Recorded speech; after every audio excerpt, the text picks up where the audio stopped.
Dave, looks like Stewart's starting. Mikko's given you a couple of years ago, and here he gave you his first star in both games. Difficult decision, or just running with a guy that's giving you a couple of good starts here? No, we talked a lot about what we want to do tonight and tomorrow night, so we'll go Skinner tonight. He's played very well the last two games, so we kept him going, and then probably Koski tomorrow night. You've repeatedly talked about the maturation with Stewart, and is this another opportunity? Getting That's exactly what it is. You're going to come in here, start of a road trip against a good team, come in and see if you can do the job. He's got lots of confidence in what he's doing right now, so it's just another good test for him. You mentioned fatigue, the road game in Winnipeg, and maybe not playing quite the way you wanted to on certain games in that trip. You like what you see here over the course of the last couple home games in terms of just the level of Winnipeg game was real strong. Chicago game was one of those games that gets in flux. The score got out of hand a little bit early, so it gets a little loose. But there's some parts of that Winnipeg game that we really liked our game, especially coming off not a great performance in Winnipeg. So we've got to get back to playing a solid game. And there's parts of our game there's stretches in the game where we played very well, but we'd like to put a 60-minute game together and real solid. And that'll be our goal this whole trip. How much does it help pairing a youngster like Philip Broberg with a guy like Cody Ceci to make his way into the NHL?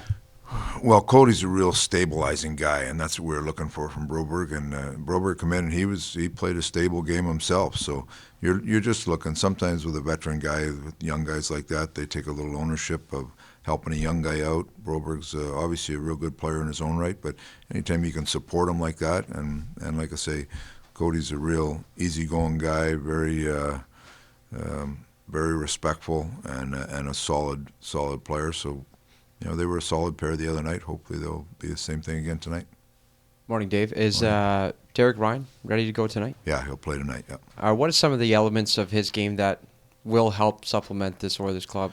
Well, he's been strong on the face-off dot. He's a good penalty killer, so our penalty killing's been pretty solid, but we've used some different people. But he's a guy that just touches a lot of little parts of the game that from a coaching standpoint, you can put him in a lot of those situations.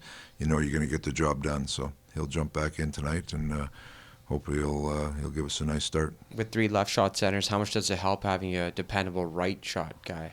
Yeah, I mean it's a factor. I mean Ryan's come in. Sevier took some draws the last couple games that was all right, but it's a factor. There's certain times when you want that right-handed look out there, and he does very well on the dot. I know you talked about the maturation of Stuart Skinner, but he's only 23 years old, which is considered very young for a goaltender. What's one thing away from the ice, because we only see the on-ice product, what's one thing away that really stands out to you?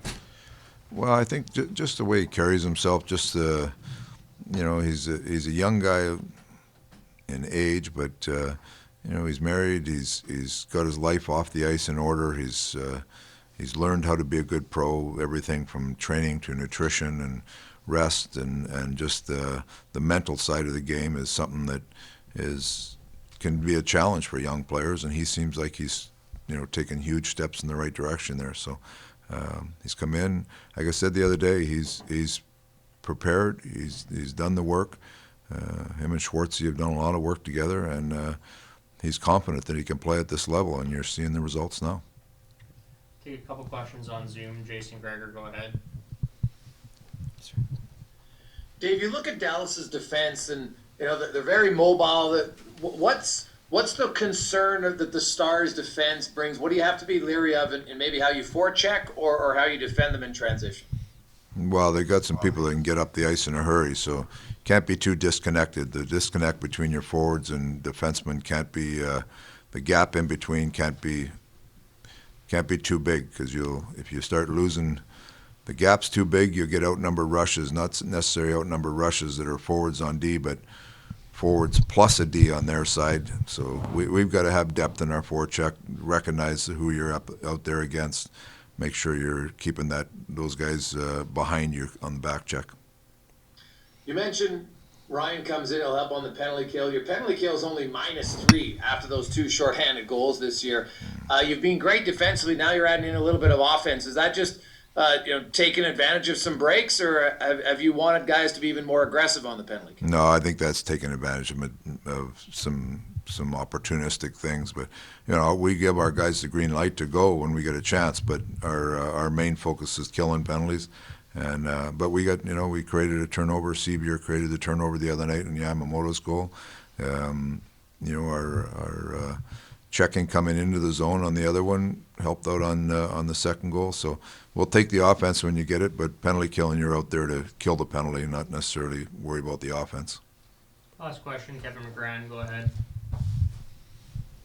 Hey, Dave, I have a couple for you, if that's all right. Yeah. First off, from Toronto, I'm just asking about Zach Hyman. I presume he's been everything you could have hoped for when you guys got him? Yeah, very solid. Great teammate, work ethic, and from a coaching standpoint, there's so many situations that he can touch in a game that he makes him a very valuable player.